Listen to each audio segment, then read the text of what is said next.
इसकी? अभी कुछ कहा नहीं जा सकता, but she is in a serious state. लड़की के बाएं पैर पर चाकू से वार किया गया है, घुटने के ऊपरी हिस्से पर चोट और खरोंच के निशान है। मतलब इसके साथ जबरदस्ती की गई थी? रेप या सेक्सुअल असॉल्ट जैसा कुछ भी नहीं, लड़की सेक्सुअली एक्टिव है। एक और बात, लड़की के बॉडी और कपड़ों पे जो खून के निशान मिले हैं वो अकेले सिर्फ उसके नहीं हैं। मतलब सर, इसकी बॉडी और कपड़ों पे जो खून के निशान मिले हैं वो इसके अलावा 5 और लोगों के हैं। 5 और लोगों का? सर वो लड़की जिस स्कूल यूनिफॉर्म में हमें मिली थी वो ब्राइट कोलंबस स्कूल की यूनिफॉर्म, और स्कूल से पता चला कि उसका नाम प्रीति चौधरी है, उम्र 16 साल, 10th क्लास की स्टूडेंट। उस स्कूल से उसका एड्रेस मिला? जी sir, Patna up market area, boring road का एड्रेस है। सर स्कूल से हमें उसके माँ बाप का फ़ोन नंबर भी मिला, मैंने दोनों नंबर पर ट्राई किया पर लगा नहीं। ठीक है, बस चलो चल के देखते हैं।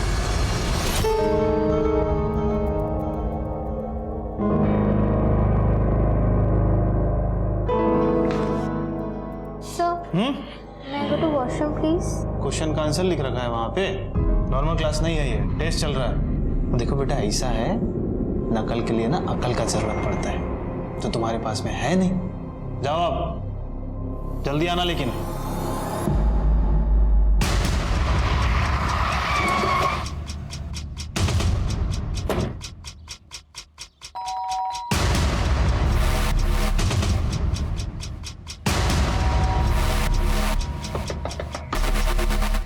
कोई है?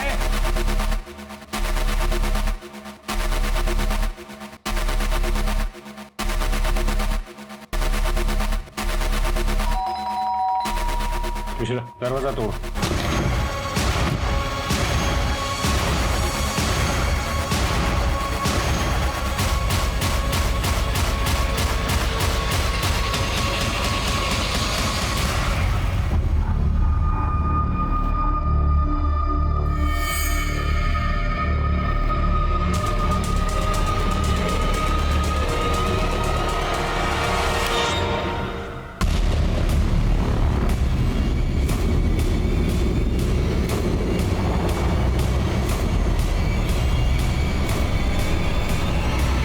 यहाँ पर किसी ने खून की होली खेली है।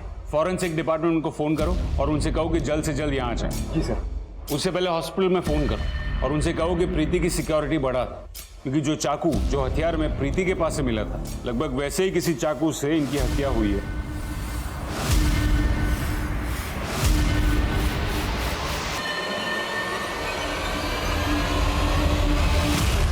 माम झाड़पोछ करें या स्कूल जाएं, हमको लेट हो रहा है स्कूल जाने में। जब आपको पता था कि इतनी तैयारी करनी है तो अपने रातों को छुट्टी क्यों दी?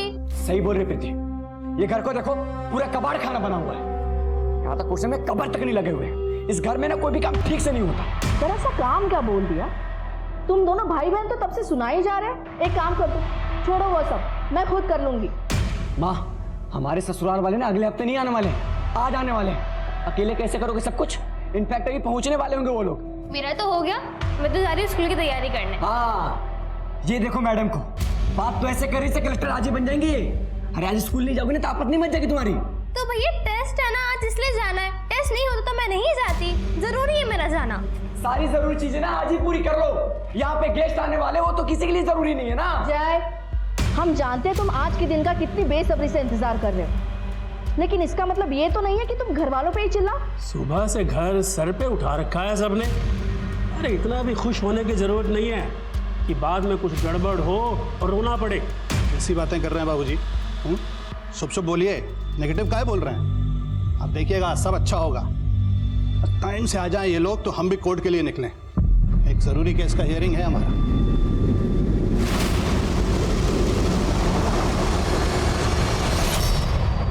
चारों की मौत चाकू के वार और खून बहने की वजह से हुई। बहुत ही गहरे घाव है, हर एक पर अनगिनत वार किए गए। चारों की बॉडी में से नींद के हैवी डोज के ट्रेसेस मिले। पॉसिबल है कि खाने में मिला के दिया गया, इसलिए शायद मर्डर के वक्त आसपास किसी को कोई आवाज नहीं सुनाई दी। लड़की के पास से जो चाकू मिला है, इन चारों का मर्डर उसी से हुआ है। पर अजीब बात यह है कि प्रीति के अलावा और किसी के फिंगरप्रिंट्स के निशान नहीं है उस पर।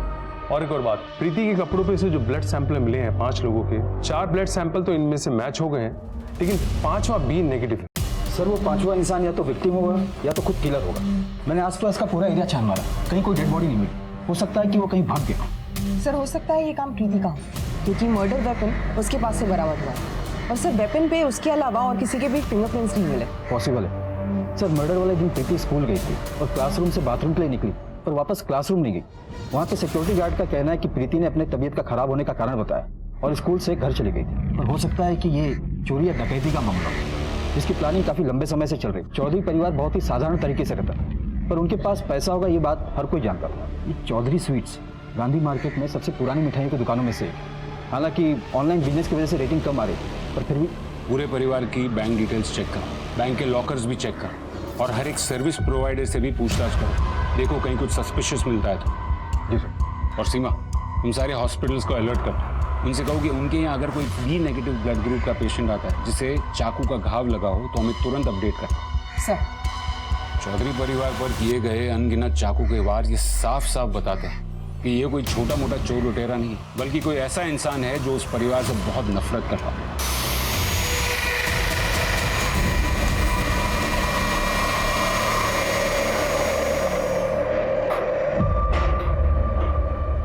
इतना लेट आई? कहाँ थी अब तक? कहीं भी रहे, तुमसे मतलब? बहुत हिम्मत बढ़ गई तुम्हारी, अब ऐसा बात करोगे?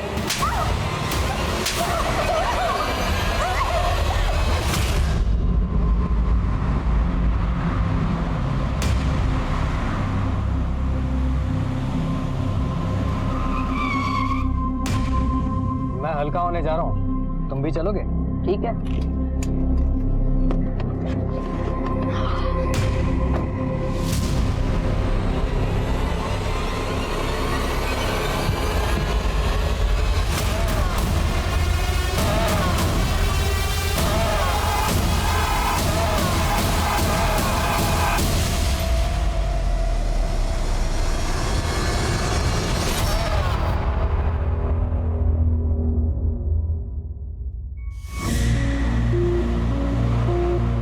संभाल के। और ये मिठाई के डिब्बे अभी भी यहीं पे है, किचन में रख के आओ, वो लोग कभी भी आते होंगे। ये लो, आ भी गए। अब तुम और बाकी सब कहाँ हैं? वो सब नहीं आएंगे क्योंकि मैंने उन्हें मना किया। क्यों बेटा? मैं यहाँ ये बताने आई हूँ कि मैं ये शादी नहीं कर सकती हूँ। तुम्हारे पिताजी से सब बात हो चुका है, वही तो सामने से। लेकिन शादी पिताजी को नहीं, मुझे करनी है। और मैं साफ और सीधे शब्दों में कह रही हूँ कि मैं जैसे शादी नहीं कर सकती हूँ, नहीं हो पाएगा मुझसे।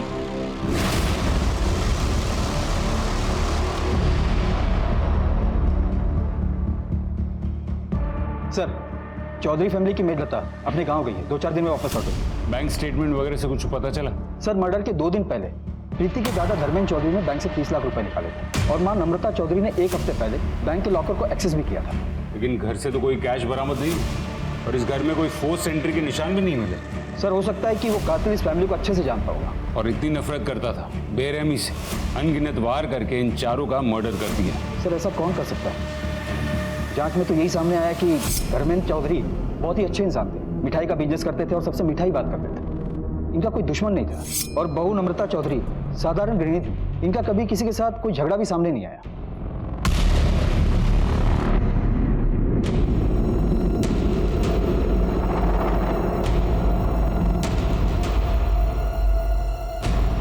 पर सर, ये राम स्वरूप बहुत ही तेज तर्रार आदमी था। अपने बाप का बिजनेस ज्वाइन करने के बजाय उसने LLB की और वकील बना। और सर, जिस दिन मर्डर हुआ उस दिन कोर्ट में उसके केस की हियरिंग चल रही थी, जो कि काफी लंबे समय से चल रही थी। वकील? और ये कौन सा केस था जिसकी सुनवाई चल रही थी? जब तक तुम्हारे माँ बाप नहीं मिल जाते तुम यहाँ रह सकते हो। तुम टेंशन मत लो, मैं उन्हें जल्दी ढूंढूंगी। हमें वापस घर जाना है, अपने घर। विक्की को गोद लेकर बहुत बड़ी गलती कर दी है। पता नहीं किसका खून है। कितना कोशिश किया उसको अपना बेटा बनाकर सुधारने की। सोचा था बड़ा होकर सुधर जाएगा, लेकिन नहीं, और बिगड़ गया। ऊपर से मवाली लोगों के साथ दोस्ती भी कर ली। आप प्लीज हमें इस झमेले से बचा दीजिए। अब जिस एनजीओ ने कंप्लेंट किया है आप लोगों के खिलाफ, उनका कहना है कि बच्चे को मारने का कोशिश किए हैं आप, और जब नहीं कर पाए तो सुनसान जगह पर छोड़कर भाग गए। अगर ये सच होता तो वो खुद कॉल करके हमें क्यों बोलता कि उसे अब घर वापस आना है? हमारे पास रिकॉर्डिंग है, ये देखिए। सॉरी पापा, हमें माफ कर दीजिए, हमें घर वापस बुला लीजिए, हम घर वापस आना चाहते हैं पापा। अच्छा माफी मांग रहा है, वापस आना चाहता है, तो काहे नहीं बुला लेते हैं उसको? अरे क्योंकि वो एक नंबर का झूठा है, हमें विक्की नहीं चाहिए। आप प्लीज ये अडॉप्शन कैंसिल कर दीजिए। सर, रामस्वरूप के असिस्टेंट के मुताबिक जब विक्की को पता चला कि रामस्वरूप उसके माँ बाप का वकील है तो वो उसके ऑफिस गया और उसको धमकी भी दी थी। तो तुम हो हमारे माँ बाप के वकील। अब वो तुमको अपना बेटा ही नहीं मानते, क्या करिएगा? वो मानेंगे भी तो तुम नहीं मानने दोगे। पैसे जो चाहिए तुम्हें हम बता रहे हैं, अगर हमारे माँ बाप से हमें अलग किया ना, अच्छा नहीं होगा तुम्हारे लिए।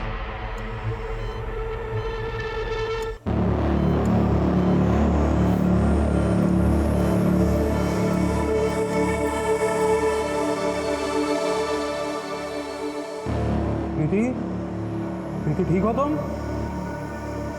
प्रीति सुन पा रही हो मुझे?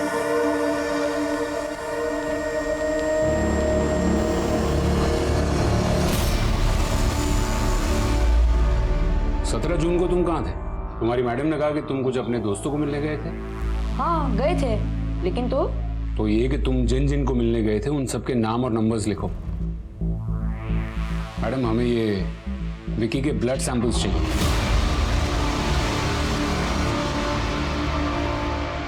देखो, हम तुम्हें मारना नहीं चाहते थे, गलती से लग गई, माफ कर दो हमें। हमने तुमसे निकाह किया, तुम्हारी भलाई के लिए किया, नहीं तो आज भी तुम पटना स्टेशन पर साफ सफाई कर रही होती। यही ना, तुम हमेशा अपनी कहानी सुनाते हो। तुमको मेरे बारे में कुछ पता है? जानते हो कि ये सब कब हुआ, कैसे हुआ? मुझे आज भी याद है। अगर मुझे उस आदमी के पास मदद के लिए नहीं भेजा गया होता तो आज वो दुनिया के लिए लोगों की मदद करता है, लेकिन हकीकत में वो ऐसी बातें थोड़ी बताई जाती है। देखो, और ये बात तो हम दोनों के बीच में ही रहेगी। मेरे पति को तो मैं बिल्कुल नहीं बताने वाली। क्या बता रही थी तुम? लेकिन उसे देख के तो ऐसा लगता नहीं है कि उसका किसी के साथ अफेयर होगा। किसके साथ? वो? अरे वो तो मन में कितना छोटा है। दूसरों की जिंदगी में झांकने से फुर्सत मिल जाए तो अपनी जिंदगी भी संभाल लेना। लोगों का काम है अफवाहें फैलाना। झूठ से किसी का भला नहीं हुआ है। झूठ बोलने से आपका तो भला हो रहा है ना। झूठ मूठ की चुगली करना 24 घंटे आपकी तरह किसी में कमी निकालने से तो बहुत अच्छा है। अमृता, हम सिर्फ गॉसिप कर रहे थे, आपकी तरह झूठ को पेशा नहीं बनाए हैं।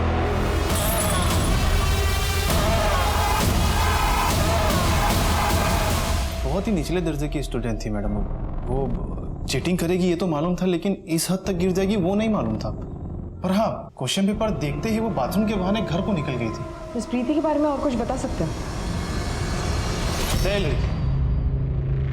फर्रा छुपाई हो? कहाँ छुपाई हो फर्रा? अच्छा, शर्ट में छिपाई हो है कि अच्छा जूता में छिपाई रही होगी? हाँ कहाँ? अच्छा बेल्ट में छुपाई होगी तुम फर्रा। दिखाओ दिखाओ, बाहर जाके सबको बताओगी नहीं ना? ठीक है, जाओ जाओ बताओ ना। नहीं तुमको सब एग्जाम में फेल कर दिया ना तो हमारा नाम बदल दो। और कुछ जानते हो इस प्रीति के बारे में? नहीं। इसका मतलब है एग्जाम खत्म होने से पहले ही 10:30 बजे प्रीति स्कूल से निकल गई थी, और क्योंकि उसके पास मोबाइल नहीं था इसलिए ये ट्रेस करना मुश्किल है कि वो स्कूल से सीधे घर गई थी या फिर कहीं और। सर, ये प्रीति का भाई जय, उसके कॉल रिकॉर्ड से साफ पता चलता है कि मर्डर वाले दिन सुबह उसने एक नंबर पर कई कॉल्स किए हैं। सर, और इंटरेस्टिंग बात यह है कि मर्डर वाले टाइम मतलब 12 बजे के आसपास इस नंबर की लोकेशन चौधरी के घर की थी। अच्छा, इसका ये नंबर? सर, किसी स्मिता बंसल के नाम पर रजिस्टर्ड है। स्मिता बंसल? सर, ये लगता है जो चौधरी परिवार के यहाँ थी। कितने साल से काम कर रही हो चौधरी परिवार के यहाँ? 2 साल से। जिस दिन मर्डर हुआ तुमने उसी दिन छुट्टी ली, क्यों? तुमको पहले से पता था कि कुछ होने वाला है? नहीं साहब, वो तो छुट्टी हमारी बीमार अम्मा के लिए ली थी, और ली भी कहाँ थी साहब, वो तो नम्रता मैडम खुद ही दिए थे जब उन्हें पता चला कि हमारी माँ को कैंसर हुआ है। मतलब तुमने छुट्टी मांगी नहीं थी, नम्रता ने जबरदस्ती तुमको दी? जी साहब। तुम 2 साल से उनके यहाँ काम कर रही थी ना, तो घर की चाबियां तो तुम्हारे पास होंगी। होंगी ना? जी। और तुम्हें ये भी पता होगा कि घर में कैश और ज्वेलरी कब आती है और कहाँ रखी जाती है? ये सब हमें कैसे पता हो सकता है साहब? ठीक है, ये तो पता होगा ना कि उस दिन कोई छुट्टी नहीं थी, ना ही कोई त्योहार था, फिर भी पूरा परिवार घर पर था। क्यों? जय बाबू है ना, उनकी दोबारा सगाई होने वाली थी, इसीलिए पूरा परिवार उस दिन घर पर ही था। दोबारा? जी साहब। मैं 14 साल की थी जब एक परिवार मुझे अपनी नौकरानी बनाकर साथ लेके गया था। वो मुझे रोज मारते पीटते थे।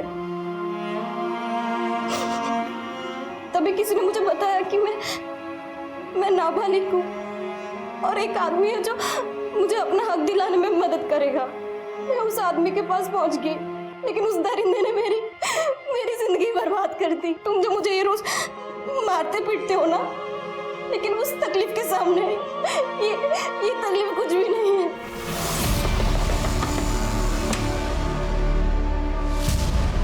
हम तो खुद शॉक में, यकीन ही नहीं कर पा रहे। पता नहीं ऐसे कैसे हो गया। ना समझ है हमारी बेटी, माफ कीजिए इसे। इसकी तरफ से हम आप लोगों से माफी मांगते हैं। हाँ, बेटा पैर छूकर माफी मांगो। हाँ? अरे नहीं बस बेटा, रहने दो। दोबारा ऐसी गलती नहीं होगी। अरे कोई नहीं बेटा। अरे सगाई एक बार टूट गई तो क्या हुआ, दोबारा होगी। बाकी इनका रिश्ता तो भगवान की मर्जी है। देखिए ना, अब सारी बिगड़ती हुई बातें बन गई। अरे छोड़िए, जय खुश है तो हम सब खुश हैं। इसकी खुशी में ही हमारी खुशी है। सही कहा बाबूजी आपने। अब आजकल के बच्चे अपनी मर्जी के मालिक हैं, कुछ कह तो सकते नहीं है ऐसे। बेटा ये लो, बहू को अंगूठी पहना।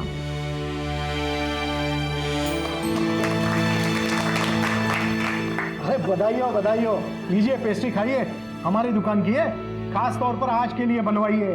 अरे ऐसे थोड़ी खाएंगे, प्लेट तो लेके आओ। अरे प्लेट की क्या जरूरत है, ऐसे ही खा लेंगे। किचन में कौन था जिसे प्लेट लाने के लिए कहा था? वो तो मेड ही होगी। और उस पेस्ट्री में ऐसा खास क्या था? नींद की दवाई? अजीब बात है, दोबारा सगाई होती है और चंद मिनटों में पूरे परिवार का मर्डर हो जाता है। और तहकीकात के मुताबिक उस घर में आपके अलावा किसी का भी आना जाना नहीं था। एक बात बताइए, सगाई के बाद कितने बजे आप चौधरी हाउस से निकले थे? घर पे आकर लंच किया था।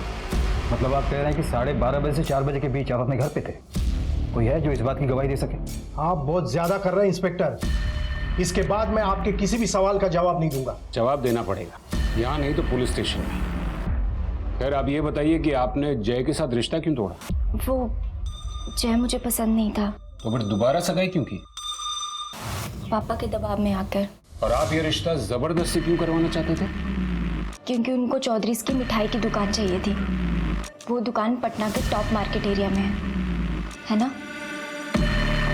जय मुझे पसंद करता था और उसी बात का फायदा उठा रहे थे मेरे पापा। और ये चोट कैसे लगी? वो किचन में काम कर रही थी तो लग गई। जब तक ये केस सॉल्व नहीं हो जाता तब तक आप दोनों ये शहर छोड़कर नहीं जा सकते। सर इसका मतलब है कि जय की फैमिली और स्मिता ये सभी लोग शादी से खुश नहीं थे। सर बंसल की नजर दुकान पर थी, तो कहीं ऐसा तो नहीं कि चौधरी परिवार को इस बंसल नहीं मारा हो? स्मिता और जय की सिर्फ सगाई हुई, इसलिए बंसल को चौधरी परिवार को मारकर, खासकर वो जय को मारकर कुछ नहीं मिलता। तो सर उस हिसाब से तो स्मिता के पास स्ट्रॉन्ग मोटिव था जय को मारने का। एक तरफ एक लड़का रामस्वरूप को धमकी देता है, दूसरी तरफ मर्डर के दिन ही प्रीति स्कूल से जल्दी वापस आ जाती है, और तीसरी तरफ ये लोग जबरदस्ती सगाई करने पर तुले थे। और एक बात है सर, लता ने बताया था कि नम्रता ने उसे छुट्टी दी, और बंसल का कहना था कि नम्रता ने जिसे प्लेट के लिए आवाज़ दी थी किचन में, वो मेड हो सकती है। कौन है ये पांचवा शख्स जो किचन में था, और वो कब घर में आया और कब चला गया? जब सच झूठ और फरेब के बीच उलझ जाता है तो उसे सुलझा पाना नामुमकिन सा लगने लगता है। एक पूरे के पूरे परिवार को बहुत ही दरिंदगी के साथ उनके घर के अंदर ही मौत के घाट उतार दिया गया, और अभी तक पुलिस के हाथ एक भी ठोस सबूत नहीं लगा था। अब इतना तो पुलिस को समझ में आ गया था कि वो एक बहुत ही शातिर अपराधी के पीछे लगे हैं, लेकिन वो कौन है इस सवाल का जवाब वो अब तक पता नहीं कर पाए थे। क्या अपराधी वो पांचवा इंसान है? और अगर वो है तो वो कहाँ है? और असली सवाल तो ये था कि वो इंसान जिंदा भी है या मर चुका है। हाँ बोलो। सर विकी का ब्लड ग्रुप 5वीं ब्लड ग्रुप से मैच नहीं हुआ, लेकिन कोई और है जिसका ब्लड ग्रुप बी नेगेटिव है। विकी के एनजीओ की केयरटेकर। मैडम प्रसाद? हाँ sir, madam Prasad.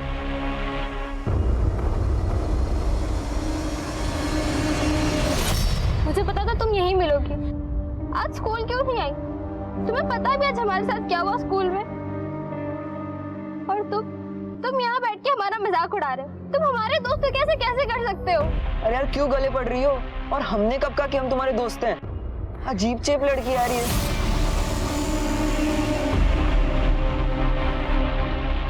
Please sir बंद करिए पढ़ाई, बहुत हो गया ट्यूशन, अब दिमाग में कुछ नहीं जा रहा है। दिमाग में तो तब जाएगा ना जब दिमाग लगाओगी। एग्जाम सर पर हैं और तुम्हारी ये तैयारी है, ये देखो सब आंसर गलत हैं। मास्टर साहब, प्रीति से कुछ 2 मिनट के लिए बात करनी थी, क्या बात कर सकते हैं? हाँ हाँ हाँ, हम ये कल पूरा कर लेते हैं ना, पक्का? श्योर। Thank you. देखो प्रीति, स्मिता से हम बहुत प्यार करते हैं, तुम एक बार बात करो ना उससे। क्या उनको क्या पसंद हो? अरे वो तो हो जाएगा ना, तुम एक बार बात करके तो देखो।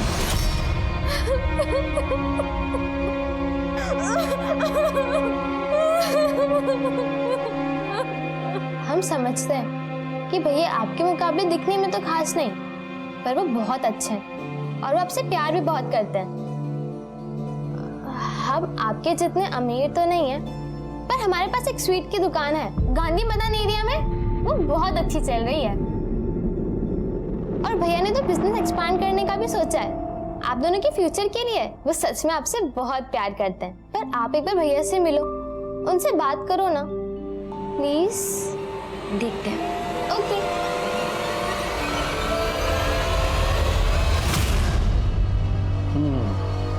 गांधी मैदान में मिठाई की दुकान, ये रिश्ता नहीं, लॉटरी है लॉटरी। आखिर और क्या जानना रह गया विकी से? विकी से नहीं, हमें आपसे कुछ जवाब चाहिए। देखिए सीधे सवाल के सीधे जवाब दो। जिस दिन मर्डर हुआ उस दिन आप चौधरी हाउस गई थी?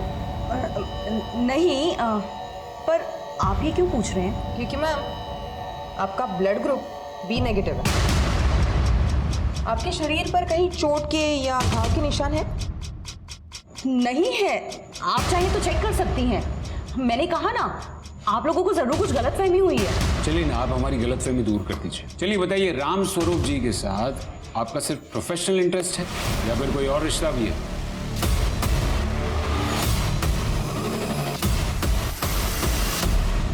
आप लोग जो सोच रहे हैं वैसा कुछ भी नहीं था। बात सिर्फ इतनी है कि राम स्वरूप जी की अपनी पत्नी और पिता से कुछ खास बनती नहीं थी और वो एक दोस्त ढूंढ रहे थे अपनी दिल की बात जिससे वो शेयर कर सके, और मुझ में उन्हें वो दोस्त मिल गया। बस इससे ज़्यादा और कुछ भी नहीं। ठीक है, आप लोग जा सकते हैं। ये राम स्वरूप चौधरी और नम्रता चौधरी दोनों की डिटेल्स निकाल। मैं देखना चाहता हूँ कि ये राम स्वरूप की अपने पिता से और अपनी बीवी से किस हद तक नहीं बनती, और इन दोनों पे नजर रखो। और एक काम करो। सर लता झूठ बोल रही थी, मैंने पता किया। उसकी माँ गांव में तो है पर बीमार नहीं है। जानू जानू सुनो ना। क्या चाहते हो तुम? क्यों रोज रोज परेशान करने आ जाते हो? चल निकल, चल निकल। साले फिर से यहां दिखाना, रेल की पटरी के नीचे फेंक दूंगा, समझा?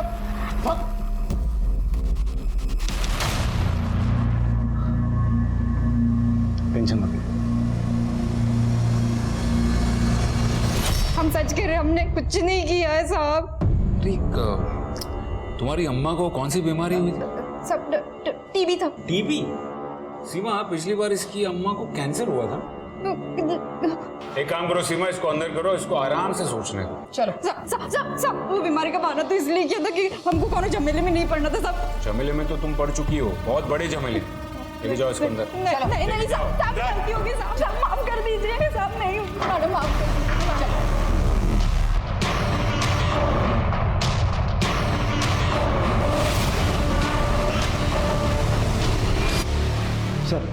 सर हमने स्मिता का जो ब्लड सैंपल लिया था वो उस 5वें इंसान से मैच नहीं कर रहा है। लेकिन एक बात है सर, कि राम स्वरूप एक घर की पेमेंट करने वाला था, जो कि उसने अपने और मैडम प्रसाद के नाम पर लिया था। हो सकता है कि राम स्वरूप कुछ ऐसा करने जा रहा था जिसकी जानकारी इसके परिवार को भी नहीं थी। अगर उसने ऐसा किया भी है तो क्या फायदा, वो खुद का मर्डर क्यों करवाएगा?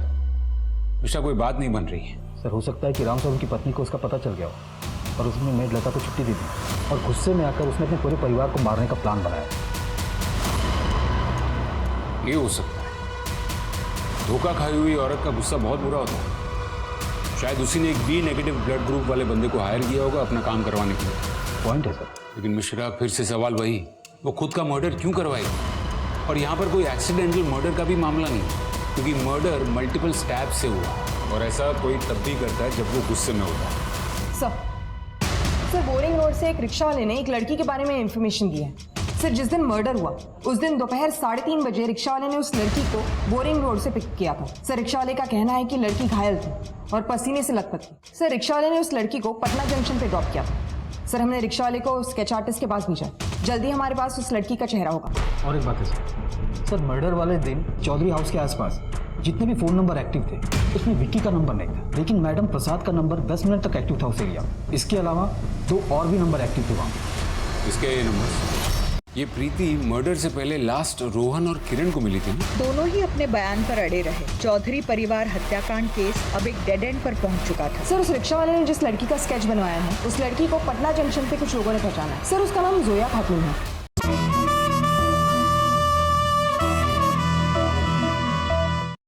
किरण, रोहन, देखो तुम दोनों को डरने की कोई जरूरत नहीं है। हमें सिर्फ इतना जानना है कि 17 जून तुम दोनों स्कूल के टाइम पे प्रीति के घर के आसपास क्या कर रहे थे? 17 जून को तो स्कूल में थी। नहीं थी। बोलो किरण, कहाँ थी तू? प्रीति स्कूल के बाद तुमसे मिलने आई थी। क्या वो तुम्हारी दोस्त है? नहीं सर, हमारी दोस्त नहीं है। सर, वो सबसे दोस्ती करना चाहती है पर उसका कोई दोस्त है नहीं। तो क्या तुम भी उसके दोस्त नहीं हो? नहीं सर। और उसका सोशल मीडिया अकाउंट तो ये कहता है कि तुम उसके बॉयफ्रेंड थे। था, पर वो ऐसे ही थोड़े टाइम के लिए। सर, वो जबरदस्ती इतना चेप हो रही थी तो मैं क्या करता? तो वो चेप हो रही थी। देखो, अब मैं आखिरी बार प्यार से तुम दोनों को पूछ रहा हूँ, उस दिन तुम दोनों प्रीति के घर के आसपास क्या कर रहे थे? क्या कर रहे थे प्रीति के घर के आसपास? सर, वो हमें उसे जबरदस्ती घर छोड़ने जाना पड़ा था। जबरदस्ती? हाँ सर, वो उस दिन बहुत परेशान थी, सुसाइड करने की बात कर रही थी। सुसाइड क्यों? क्योंकि उसे उस दिन टीचर ने मोलेस्ट किया था। तुम्हें पता, सर ने हमें यहाँ छुआ। हम और जीना नहीं चाहते, मैं मरना चाहती हूँ। प्रीति, रोना बंद करो और ये सब जाके अपने मम्मी पापा को बताओ। नहीं सुनेंगे वो लोग हमारी बात। अच्छा ठीक है, तुम रोना बंद करो। चलो हम तुम्हारे घर लेके चलते हैं। चलो। फिर हमने उसे उसके घर छोड़ा और अपने घर चले गए। ठीक है, आप लोग घर जा सकते हैं।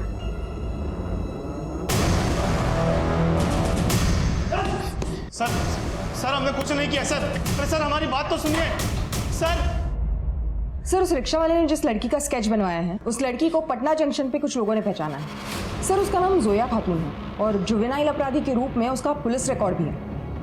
सर, वो एक फैमिली के साथ गया में रहती थी। सर, 5 साल पहले उसी फैमिली को जिंदा जलाने के केस में उसे अरेस्ट किया था। बुलवाओ उसको। सर। जोया, जोया, जोया, जोया,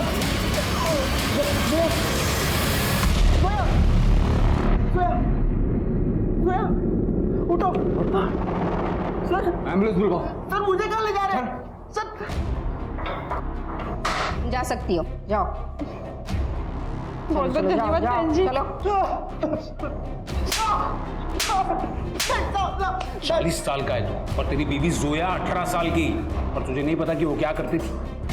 धंधा करवाता था ना उससे। सच है साहब, लेकिन मैं कसम खाता हूँ साहब, मुझे इस बात का इल्म नहीं था कि उसने पूरे परिवार का मर्डर किया है। चलिए बता, इनमें से किसी को भी तूने जोया के साथ देखा था? किसी को तू जानता है? नहीं साहब, नहीं।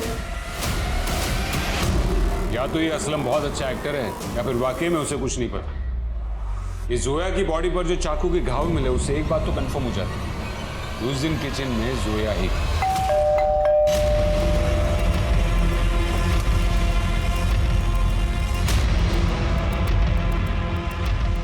माँ, कोई लड़की आई है।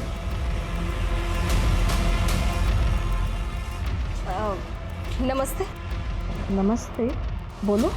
ओ, लता ने भेजा है हमको। जब तक लता नहीं आती तब तक हमको काम करने के लिए बोला है। ओह, लता भी कितनी जिम्मेदार है। अब बेटा नाम क्या है तुम्हारा? सोनू। तुम आज से काम शुरू कर सकती हो। हाँ, आ जाओ, मैं दिखाती हूँ क्या क्या करना है। आ जाओ आ जाओ, आ जाओ, अंदर आओ बेटा। लेकिन देखो, फिर भी हमारे हाथ खाली। प्रीति की हालत सुधरी? अभी भी वैसी ही है सर। वो जो भी बोलती है उसका कुछ मतलब नहीं बनता सर। रियलिटी और इल्यूजन में फर्क नहीं कर पाया। प्रीति, प्रीति, what happened? Are you okay? लाल रंग, लाल हर जगह लाल, सब कुछ लाल, खून, खून ही खून, लाल खून। ये प्रीति मर्डर से पहले लास्ट रोहन और किरण को मिली थी ना। इन बच्चों से मिलना पड़ेगा। फिलहाल इस केस में वही दो अहम कड़ी।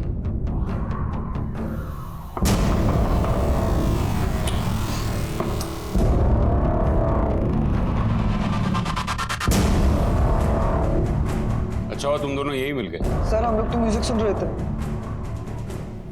हमें भी सुना तुम्हारा ये प्लेलिस्ट।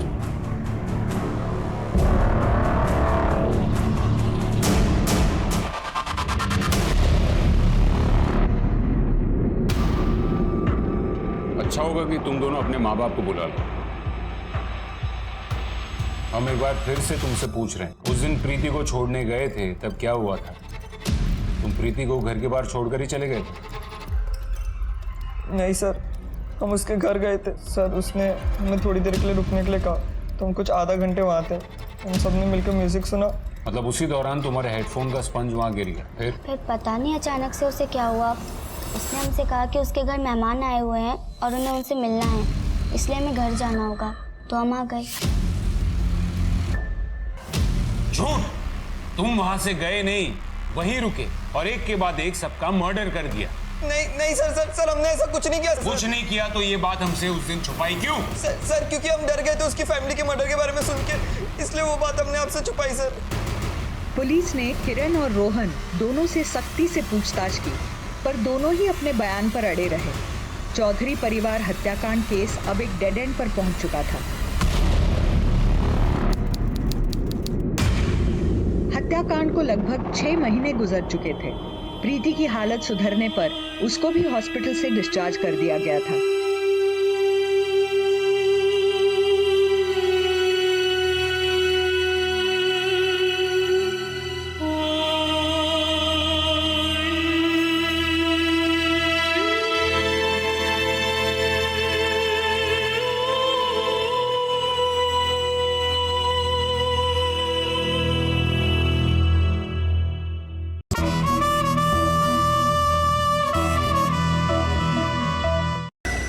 चारों ओर से निराशा का सामना करती पुलिस को एक सुराग मिला।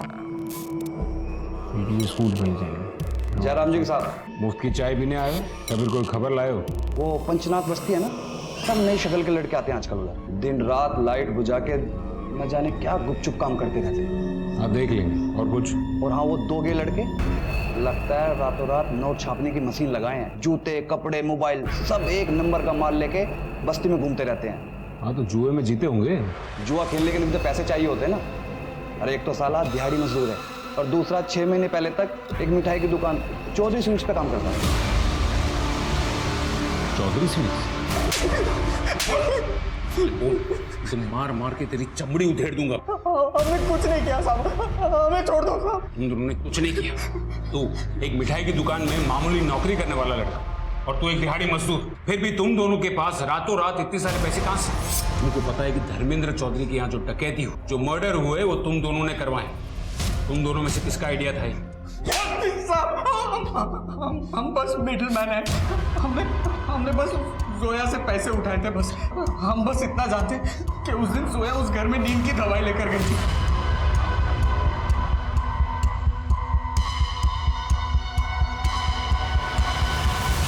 बस बस बस, रोज कोर्ट जाने के लिए हमको लेट हो जाता। पापा कम से कम आज के दिन तो गुस्सा मत करो। आज मैं बहुत ही खुश हूँ। खुश हो ये अच्छी बात है, लेकिन शादी करना मतलब सिर्फ घूमना फिरना नहीं होता। उसकी मान सम्मान की जिम्मेदारी भी तुम्हारी ही है। मम्मी अब हमसे और नहीं खाया जाएगा, हमारी तबीयत ठीक नहीं है, हम अपने कमरे में जाए। अरे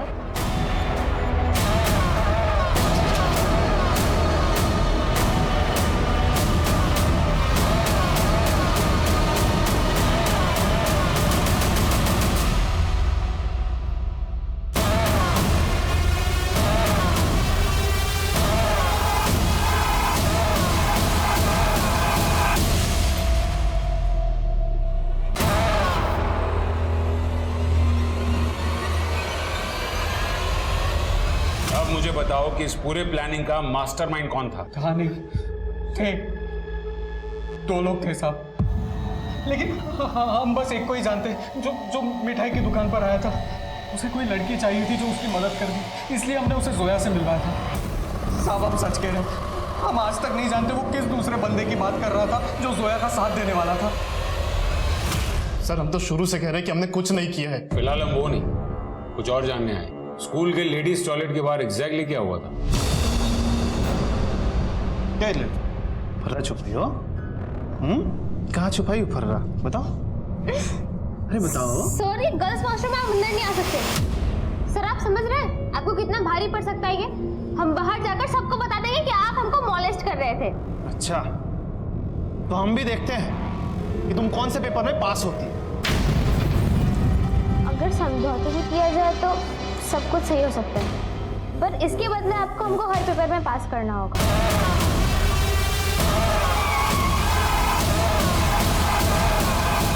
वाह बेटा, स्कूल बहुत हो रही पढ़ाई, बाकी पढ़ाई जेल में।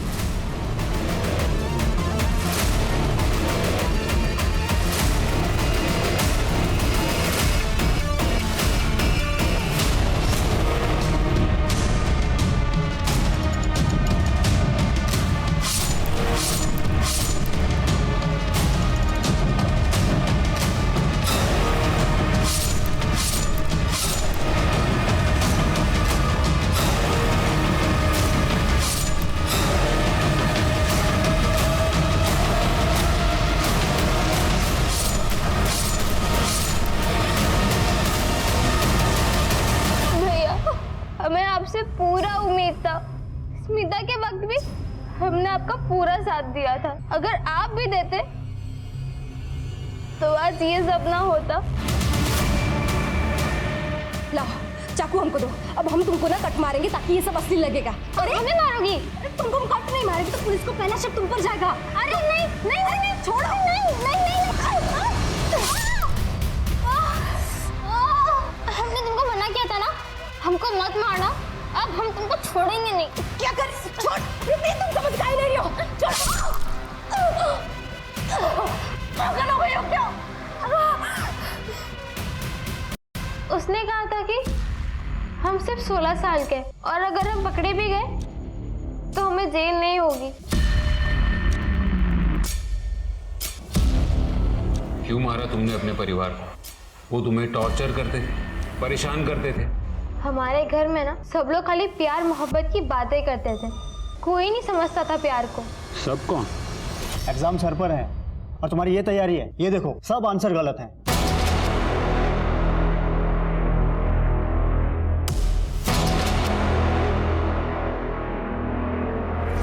हम जीत सर से शादी करना चाहते हैं। हम जानते हैं हम नाबालिग हैं, पर आपसे हमारी सगाई तो करा ही सकते हैं ना। फालतू का बात हमारे सामने नहीं करना दोबारा। आज बोली हो फिर नहीं बोलना। जय भैया, आप तो इन्हें समझा सकते हैं ना, आप तो जानते हैं ना प्यार को, फीलिंग्स को कैसे समझता है, आप समझाइए ना। दिमाग खराब है तुम्हारा का? पता है ना कौन सा जात का है वो? 10 साल बड़ा है तुमसे, 16 साल की उम्र में तुमको प्यार सूझ रहा है? और कुछ उल्टा सीधा करने का सोचना भी मत। इस फालतू बकवास पे नहीं, पढ़ाई लिखाई पे ध्यान दो। अरे पढ़ लिख कर कौन सा कलेक्टर बन जाएगी ये? इसका स्कूल खोल बंद करो, नहीं तो किसी दिन मुंह पर कालिक पोत देगी। ये सारा प्लान जीत सर का ही था।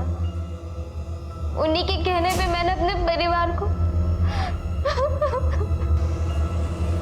16 साल की बच्ची के साथ शारीरिक संबंध बनाए तुमने। एक बात याद रखना, उस पर सिर्फ मर्डर का नहीं, रेप का भी चार्ज लगेगा। बच्ची अकेली थी, कोई दोस्त नहीं था उसका, अमीर परिवार की थी, बस इसी का फायदा उठाकर तूने उस लड़की को फंसाया, उससे पैसे की इंफॉर्मेशन निकलवाई, खुद ही के घर में चोरी करवाई और फिर उसी से उसके पूरे परिवार का खून करवा दिया। क्यों? पैसों की ज़रूरत थी। ट्यूशन में इतना नहीं मिलता जिससे मैं और प्रीति खुश रह पाते। लालच में आकर तूने उस बच्ची की जिंदगी बर्बाद कर डाली। जब तक तुझे कड़ी से कड़ी सजा नहीं मिल जाती, मैं चैन की सांस नहीं लूंगा। टीनेज उम्र का एक ऐसा पड़ाव होता है जहां बच्चों के शरीर में, उनकी सोच में कई तरह के बदलाव होते हैं। इसीलिए टीनेज बच्चों का खास तौर से ख्याल रखना जरूरी है। आजकल के जमाने में माँ बाप को दूर देश का पता सोशल मीडिया से चल रहा होता है, लेकिन अपने ही घर के किसी दूसरे कमरे में बैठा अपना बच्चा क्या कर रहा है, किस दिशा में उसके ख्याल पनप रहे हैं, उसका एहसास तक नहीं होता। प्रीति जिस उम्र में थी उसमें किसी को पसंद करना स्वाभाविक था। ऐसे में अगर प्रीति के घर वालों ने उसे प्यार से समझाया होता तो शायद वो ना होता जो हुआ। इसलिए आप सभी दर्शकों से मेरा निवेदन है कि अपने बच्चों की बात को ठंडे दिमाग से सुने, समझे और फिर उन्हें प्यार से उनके दोस्त बनकर उन्हें समझाने की कोशिश कीजिए। तो इसी निवेदन के साथ अब मैं रेणुका शाहने आपसे विदा लेती हूँ। कल फिर मिलेंगे ऐसी एक कहानी के साथ जो रखेगी आपको सतर्क और जिंदगी को सुरक्षित। तब तक अपना और अपने परिवार का ख्याल रखिए और देखते रहिए क्राइम पेट्रोल सतर्क। जय हिंद।